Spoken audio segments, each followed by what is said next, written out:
.it.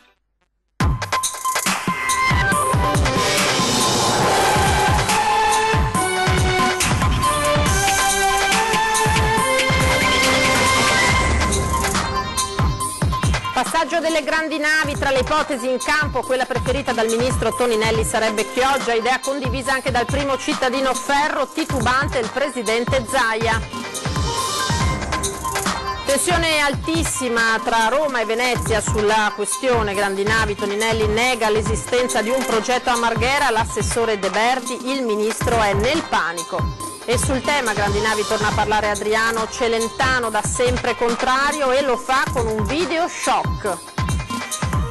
È illegittima la mancata commutazione dell'ergastolo in 30 anni per Cesare Battisti, lo sostiene il legale nel ricorso in Cassazione contro la decisione dei giudici che l'hanno rigettato l'istanza di commutare la pena. Demolizione del vecchio mercato di Mestre, a ottobre nascerà quello nuovo con la copertura in legno, i residenti però sostengono che non ci sia più parcheggio. Ammonta a 3 milioni di euro il controvalore delle opere d'arte rubate e recuperate dai carabinieri nel 2018, ma i collezionisti devono guardarsi anche dai falsari. Il Venezia andrà a Salerno per giocare i play-out, la delusione di Mister Cosmi che commenta è una mazzata, mentre i giocatori lanciano un appello: venite a tifare per noi. Buonasera, ben ritrovati in diretta con una nuova edizione del telegiornale di Antenna 3 Venezia. In primo piano ancora naturalmente la gestione delle grandi navi in laguna. Dopo l'incidente di domenica al Ministero si stanno valutando le ipotesi sul piatto per avere un'alternativa valida sul passaggio delle grandi navi. Chioggia sembrerebbe, anche col parere favorevole del sindaco, una buona soluzione. È titubante invece il presidente del Veneto Zaia. Tra le varie ipotesi in campo per il passaggio delle grandi navi, quella su cui il ministro Toninelli sembra spingere di più riguarda Chioggia, in particolare Porto di Valdario. Soluzione caldeggiata anche dal sindaco Ferro, che probabilmente così risolverebbe anche la spinosa questione del bombolone GPL. Se qualora fosse individuata Chioggia come sito da parte del ministro, noi saremmo disposti a fare la nostra parte. Riteniamo che già c'è un sito dove c'è la crocieristica, che è i Saloni. Nel progetto però che è sul tavolo del ministro si parlava della località Valdario, e quindi è tutt'altra concezione, quindi si può prendere in considerazione se questo può fare la parte di sgravare Venezia. Noi saremmo disponibili. Ma se il sindaco pentastellato si dice disponibile in accordo col ministro Toninelli sulla possibilità di far passare le navi a Chioggia, di diversa opinione il governatore Zaia, secondo cui, vista la specificità anche di questo comune, si risolverebbe ben poco. Ma guardi, vogliono farlo a Chioggia, intanto è passato un anno. 2, cioè a farlo a Chioggia è come chiedere alla sovrintendenza a Roma di aprire dei balconi nuovi sul Colosseo. Cioè Chioggia è una piccola Venezia tutelata. Se tu hai una decisione che direi entro giugno, vuol dire che ce l'hai già tutta fatta, no? Già tutta in testa, devi solo preparare un po' di carte per presentarla. Annunciala, no? E naturalmente continua a crescere la tensione ma anche la polemica tra il ministro Toninelli da un lato, Regione e Comune di Venezia dall'altro. Sentiamo. Sul tema grandi navi, il solco che si è aperto tra Roma e Venezia pare sempre più profondo. Se il disastro sfiorato domenica sul canale della Giudecca ha messo il tema in cima all'agenda politica, sul come intervenire le differenze tra il Ministero dei Trasporti, che mette sul tavolo 3 progetti riguardanti Malamocco, il Lido e Chioggia, e il Comune di Venezia e la Regione, favorevoli viceversa all'ampliamento del canale Vittorio Emanuele con approdo a Marghera, appaiono al momento inconciliabili. A Roma Toninelli ha tenuto un incontro a cui ha partecipato anche il presidente dell'autorità portuale di Venezia, Pino Musolino. Toninelli ha ribadito la sua posizione. È appena terminata un'importante riunione al MIT sul dossier grandi navi. 2 sono le notizie. La prima è che non esiste e non è mai esistito un progetto Marghera. Significa che il sottoscritto e il mio ministero non ha mai bloccato nulla, che ne abbia detto qualcheduno da ieri ad oggi. La seconda notizia è che continuiamo a lavorare per una soluzione finalmente definitiva che porti fuori le grandi navi da Venezia. Durissima la reazione dell'assessore alle infrastrutture della Regione Veneto Elisa De Berti, che ha descritto come imbarazzante l'unica riunione tecnica avvenuta al Ministero dei Trasporti il 19 febbraio. Il ministro Toninelli, racconta l'assessore, è arrivato con un'ora di ritardo chiedendoci se avevamo già finito. Alla nostra risposta, che stavamo aspettando lui per iniziare la riunione, prosegue l'assessore De Berti, è entrato nel panico. Non si è nemmeno seduto davanti a noi per attendere invece i tecnici, facendo intuire che da solo non sapeva da che parte iniziare. A quella riunione era presente anche il sindaco di Venezia, Luigi Brugnaro, che così commenta le ultime uscite del ministro. In questi mesi non ho polemizzato a Chioggia, ha detto anche a Malamocco, al Lido, tutte cose che sono anni che diciamo non si possono fare, per una serie di motivazioni che adesso va. E allora ha detto, aspettiamo, no, intanto lasciamo andare, ma almeno facciamo soluzioni immediate e le spostiamo intanto, no? Tanto che l'Istogenio fa i progetti che capirà un domani se sarà ancora lui ministro che non si realizzano, però almeno risolviamo il problema urgente. Si è scoraggiati quando si trova un ministro così, noi a casa nostra continuiamo a fare quello che possiamo, però questi sono temi nazionali dove il Mose può essere del Mose, dov'è il Mose? Manda Toninelli, è lui sempre. E ieri sera, nel corso di Ring su Antena 3, il governatore del Veneto Zaia è dunque tornato ad attaccare il ministro Toninelli. Il progetto Marghera c'è, dice, ed è pronto dal 2017. Sentiamo un estratto. Lui ha fatto una riunione il 19 febbraio 2019, cioè 19 febbraio 2019 vuol dire Toninelli è diventato ministro il 2 giugno del 2018, quindi luglio, agosto, settembre, ottobre, novembre, dicembre, gennaio, febbraio. C'è una riunione forte che abbiamo fatto. A novembre 2017 il ministro non era Toninelli ma era Del Rio. Sì.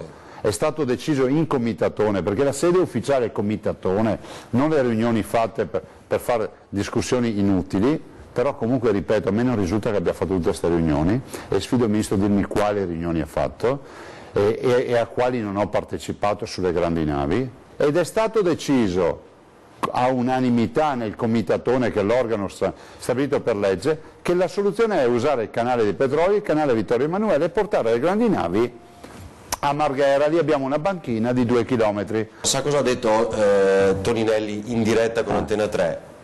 Una sua frase tipo, tra l'altro, non mi fa entusiasmo l'idea di, come turista, passare con la nave a crociera lì a fianco alle petroliere. Okay. È passato un anno. Bene, si deve dimettere secondo... No, guardi, io non mi occupo delle dimissioni o delle permanenze dei ministri, ho altro da fare, ma il ministro non può venire a fare commenti su una situazione che era stata decisa dal suo predecessore assieme a Comune e Regione. Venezia non è un porto dove arriva qualcuno e si fa un giro col panino in mano per vedere Venezia. Venezia è un non port. Cioè vuol dire che a Venezia iniziano e finiscono le crociere, è come Miami. Miami, chi vuol fare la crociera nei Caraibi parte e arriva a Miami. Quindi vuol dire che tutti i turisti americani che vediamo, avete visto neozelandesi eccetera, molto probabilmente quella nave stava scaricando i turisti, ne caricava di altri, prendono l'aereo a Venezia, arrivano in aeroporto a Venezia e si imbarcano. Persa Venezia, le compagnie di crociera eleggeranno come un porto il Peloponneso, Istanbul, non andranno in giro per l'Adriatico. E ci sono anche i primi indagati dalla Procura di Venezia per l'incidente navale di domenica nel canale della Giudecca. Intanto il deputato veneziano Nicola Pellicani ha presentato un'interrogazione urgente proprio al ministro Toninelli. Danneggiamento con pericolo colposo di naufragio, articolo 1123 del Codice di Navigazione, è l'ipotesi di reato su cui sta lavorando la Procura di Venezia dopo l'incidente navale di domenica a San Basilio. Sul registro degli indagati sono finiti il pilota, il comandante della MSC Opera e altri 4 operatori tra porto e rimorchiatori. Un atto di garanzia per lo svolgimento delle consulenze. Attraccata la nave a Sant'Elena per i lavori di ripristino dello scafo, sotto sequestro rimangono tutti i punti di movimento e la scatola nera che potrebbe fornire risposte su quanto accaduto. Altre risposte sono quelle che si attende il deputato veneziano Nicola Pellicani, che ha presentato un'interrogazione urgente al ministro Toninelli. Che il ministro deve venire in aula, deve spiegare al Parlamento cosa intende fare. Cioè da quando è ministro, cioè da un anno, non ha detto nulla su questo tema, se non ha lanciato la palla sempre avanti facendo annunci e rinvii. L'ennesimo rinvio l'altro giorno dicendo entro giugno una soluzione, ma quale soluzione? La soluzione, condivisa da Comune, Regione e Porto, è datata a novembre 2017, data dell'ultima riunione del Comitatone, adeguamento del canale Vittorio Emanuele e approdo a Marghera. Al governo, sottolinea Pellicani, c'era il centro-sinistra e da allora sul Comitatone è calato l'oblio. È il fatto che non convochi il Comitatone per paura appunto di non avere risposte da dare alla città è gravissimo. Infatti i fondi alla legge speciale, che sono sempre ripartiti dal Comitatone, che è il luogo collegiale dove vengono discussi i problemi principali della città e ripartite le risorse. Bene, per non riunirlo, per la prima volta questo governo ripartisce i fondi per decreto, cioè Toninelli, il signor Toninelli pensa di poter governare Venezia per decreto e i risultati si vedono. L'ipotesi Chioggia lanciata dal ministro Toninelli è secondo Pellicani impraticabile. Sapete cosa significa fare un terminal a Chioggia, far arrivare le grandi navi a Chioggia? Significa scavare 10 milioni di metri cubi di fanghi, vuol dire una montagna come il Montello più o meno, portarla chissà dove, fare banchine e infrastrutture, cioè vuol dire non farlo mai. E poi siamo in laguna anche lì, non è che vale solo la laguna di Venezia, c'è anche la laguna a Chioggia, no? Un caso mediatico senz'altro internazionale, quello dell'incidente alla Giudecca, e sul tema grandi navi è tornato a parlare Adriano Celentano con un video shock.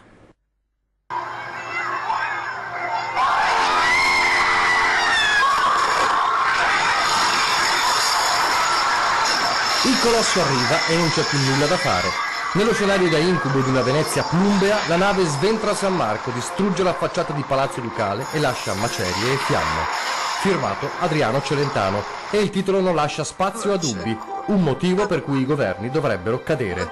Sul suo blog 53 secondi inediti e profetici del cartoon Adrian, in cui una gigantesca nave da crociera attraversa la Giudecca fino all'irreparabile, un video che arriva a 48 ore dall'incidente di domenica e ribadisce la posizione del molleggiato sulla questione grandi navi. Quella natura che voi avete piegato distrutto. Mi auguro che dopo questo grave incidente chi deve decidere decida in fretta e con il coraggio dell'onestà, scrive sul blog Celentano, che nel suo cartoon aveva già immaginato i rischi estremi delle grandi navi a Venezia. Una battaglia che per Celentano non è nuova. 6 anni fa un piccolo passaggio di una sua canzone aveva suscitato polemiche. Fino a quando il comune di Venezia non fermerà quei mostri. L'epoca era il 2013, il mondo politico e istituzionale reagì in coro. Celentano continua a fare il cantante e lasci le cose serie a noi. Oggi la risposta è decisamente diversa.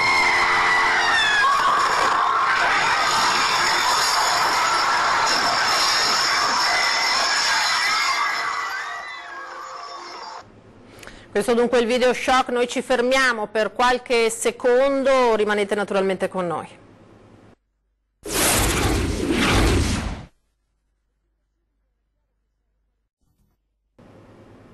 Eccoci di nuovo in diretta con l'informazione del telegiornale di Antenna 3 Venezia. È illegittima la mancata commutazione dell'ergastolo in 30 anni per Cesare Battisti, l'ex PAC arrestato a gennaio in Bolivia e consegnato all'Italia per espiare una condanna per 4 omicidi commessi 40 anni fa. Lo sostiene il difensore Davide Steccanella nel ricorso in Cassazione contro la decisione dei giudici di Milano che hanno rigettato l'istanza di commutare la pena. Per il legale andava applicata la procedura di estradizione dal Brasile perfezionata dal dicembre scorso con la condizione che la pena da scontare fosse di 30 anni. Demolizione del vecchio mercato di Mestre, a ottobre nascerà quello nuovo con la copertura in legno. I residenti però sostengono che non ci sia più parcheggio. Al via questa mattina i lavori di demolizione qui a Mestre nel mercato di via Fapanni. Alle 9 le ruspe hanno iniziato ad abbattere le vecchie strutture fatiscenti del mercato alla presenza del sindaco. Da tempo commercianti e residenti segnalavano lo stato di degrado della zona chiedendo un intervento. È una cosa estremamente importante per il centro di Mestre, abbiamo prima attrezzato il mercato provvisorio, demoliamo quello che c'era e per ottobre siamo pronti con un investimento di 2.900.000 euro a dare un nuovo mercato coperto alla città di Mestre, giornaliero. Il progetto prevede di mantenere i 2 accessi, quello su piazzetta Coin e quello da via Fapanni, ma l'area sarà ridotta di circa 100 metri per rispettare le regolamentari dal Marzenego. I banchi verranno unificati in blocchi continui, in legno lamellare con pannelli colorati e una copertura unitaria proteggerà dalle intemperie e farà da supporto per le saracinesche e gli impianti.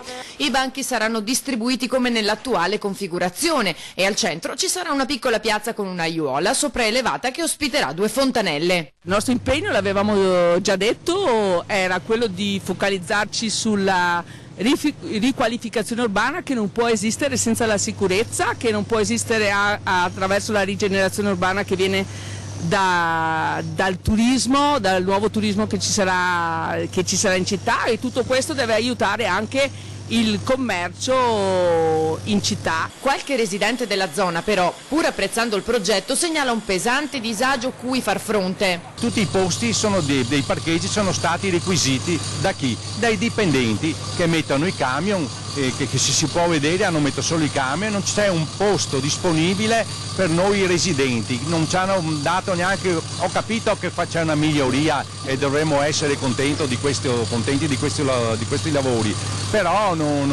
secondo me dovevano dare più una responsabilità per i posti nostri che abitiamo in questo posto, perché oltretutto al mercoledì e al venerdì fanno subito un altro mercato, proprio non esiste. Oltretutto dovevano fare un parcheggio sotterraneo. Dov'è il progetto? Come mai non lo fanno? Hanno concentrato tantissime attività commerciali, guardate che è veramente un disastro qua. Ora una notizia da pochissimo giunta in redazione alle 18:25. I vigili del fuoco sono intervenuti presso l'aviosuperficie del parco del Livenza a San Stino di Livenza per la caduta di un ultraleggero. Il pilota sarebbe deceduto nonostante dunque i tentativi di soccorso del personale 118 si è dovuta dichiarare la morte del pilota. Se avremo ulteriori aggiornamenti naturalmente ve li forniremo. Intanto un altro caso, quello di 3 cittadini stranieri richiedenti la protezione internazionale che sono stati arrestati dai carabinieri di Portogruaro per rissa aggravata. L'episodio è avvenuto nella tarda serata di ieri all'interno di una palazzina dove sono ospitati diversi richiedenti asilo. L'allarme è stato dato dai responsabili della cooperativa che si occupa della gestione degli stranieri, in quanto 3 ospiti si stavano picchiando e uno dei protagonisti stava utilizzando un coltello da cucina per minacciare e tentare di ferire gli altri contendenti. Le persone arrestate sono un uomo di 24 anni della Guinea che brandiva l'arma, un 25enne del Senegal e un 27enne del Burkina Faso. Voltiamo pagina. Ammonta a 3 milioni di euro il controvalore delle opere d'arte rubate e recuperate in Veneto dai carabinieri nel 2018, ma i collezionisti devono guardarsi di questi tempi anche dai falsari. Descritto nei manuali come sospeso tra il naturalismo ottocentesco italiano e il quadro d'impianto seicentesco, Antonio Mancini è tra i più celebrati pittori italiani a cavallo tra il XVIII e il XIX secolo. La sua firma campeggia su 2 ritratti alla sala del Piovego del Palazzo Ducale di Venezia, 2 ritratti in realtà falsi ma pronti a partire per l'Inghilterra come veri e bloccati dall'ufficio esportazione di Venezia, una truffa tutt'altro che lieve. Il controvalore, qualora fossero stati commercializzati come originali, si attesta sui 300.000 euro, ma tendeva a salire come prezzo poiché quando vanno all'estero, e questi erano pronti ad andare all'estero, i 300.000 euro non possono assolutamente raddoppiare. Tra falsari e ladri, la vita del collezionista o di chi vorrebbe diventarlo è densa di insidie. Grazie all'attività del nucleo Carabinieri Tutela Patrimonio Culturale, i furti di opere d'arte a Venezia e più in generale in Veneto sono calati in un anno del 29%. I luoghi più colpiti rimangono gli edifici di culto e le abitazioni private, come quella casa veneziana dove in assenza del proprietario il personale di servizio ha iniziato ad interessarsi a cos'era appeso alle pareti. Hanno pensato bene nel vedere alcune opere d'arte a casa di sostituirle lasciando la cornice con delle immagini fotografiche dell'opera stessa, in maniera tale che l'ignaro proprietario assente per lavoro quando tornava magari non se ne fosse accorto, e in effetti non se ne era accorto. Poi è passato un po' di tempo, se ne è accorto, ha fatto denuncia e siamo riusciti a denunciare le persone e a recuperare anche il materiale. Il controvalore delle opere d'arte recuperate in Veneto nell'ultimo anno d'attività dei Carabinieri è di 3 milioni di euro, 65 le persone denunciate per reati contro il patrimonio, un patrimonio, quello artistico, che da noi è davvero sterminato e spesso sotto attacco. Il settore archeologico è molto spesso soggetto a furti o a falsi, come i beni storico-artistici. Il patrimonio monumentale è soggetto a lavori non correttamente autorizzati, in parte autorizzati o totalmente non autorizzati. Il patrimonio paesaggistico, analogamente, ci possono essere delle situazioni di opere abusive che hanno comportato danno ai valori paesaggistici tutelati. E ora il calcio, perché dopo l'ennesima doccia fredda domani il Venezia andrà a Salerno per giocare i play-out, la delusione di mister Cosmi. La sensazione è che la squadra ovviamente non abbia vissuto bene questa settimana e credo che insomma, sarei stato preoccupato del contrario, però nello stesso tempo si sia calata in quello che comunque è diventato un obbligo. Non c'è più nulla da fare, il ricorso è stato respinto e domani il Venezia giocherà i play-out contro la Salernitana sul campo avversario alle 20:45. Il ritorno sarà domenica allo Stadio Penzo alle 18. È stato una mazzata perché non ce l'aspettavamo, ma aggiungo, penso di poter dire, perché ormai avevamo acquisito nel tempo il diritto a dover pensare di essere salvi, così invece non è stato, e quindi rituffarci sportivamente con la testa e tutto il resto dentro due partite che diventano le partite più importanti della stagione, capite bene che ti creano qualche problema. A livello personale è stato una grandissima delusione. Che ha colto un po' tutti di sorpresa. In tanti anni di carriera, le era mai capitato di dover fronteggiare una situazione così? No, e vi assicuro che ne ho viste, quindi ne ho viste di tutti i colori, questa no. Quindi il vostro approccio sul campo domani come sarà, quale sarà? Non lo so, quindi lo vedrete quello che succederà in campo, ma ve lo dico non per sviare, perché è impossibile prevedere quello che siamo. Ecco, un consiglio lo do a chi scrive, visto che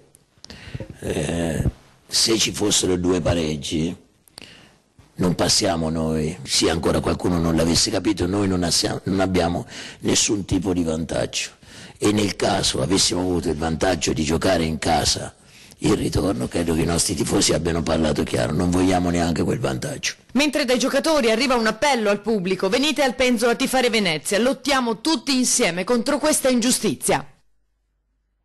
Vi ricordo al termine dei nostri telegiornali l'appuntamento con 20:10 per sfatare tutte le bufale contro l'autonomia. In studio sarà ospite il costituzionalista Mario Bertolissi.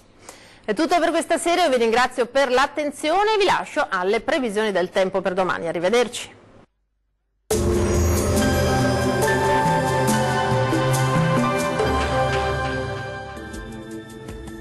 Ben ritrovati al meteo. Prevale il bel tempo stabile e soleggiato, tuttavia non si esclude una lieve instabilità in alcuni settori. Vediamo insieme il dettaglio di mercoledì 5 giugno. Sul Veneto qualche nube in più sui rilievi, dove saranno possibili anche dei piovaschi in locale estensione anche alle pianure limitrofe. Sarà più soleggiato invece sui restanti settori. Temperature minime tra 16 e 19 gradi, massime comprese invece tra 23 e 28 gradi.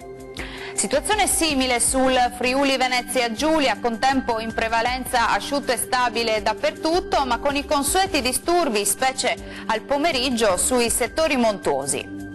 Temperature minime tra 17 e 19 gradi, massime oscillanti invece tra 22 e 26 gradi. Raggiungiamo infine il Trentino Alto Adige, dove andrà meglio al mattino con ampio soleggiamento. Durante le ore pomeridiane invece avremo qualche pioggia a carattere sparso, ma in genere di debole intensità. Temperature minime tra 12 e 15 gradi, massime sui 29 gradi. Dal meteo di Antena 3 per ora è tutto. Arrivederci.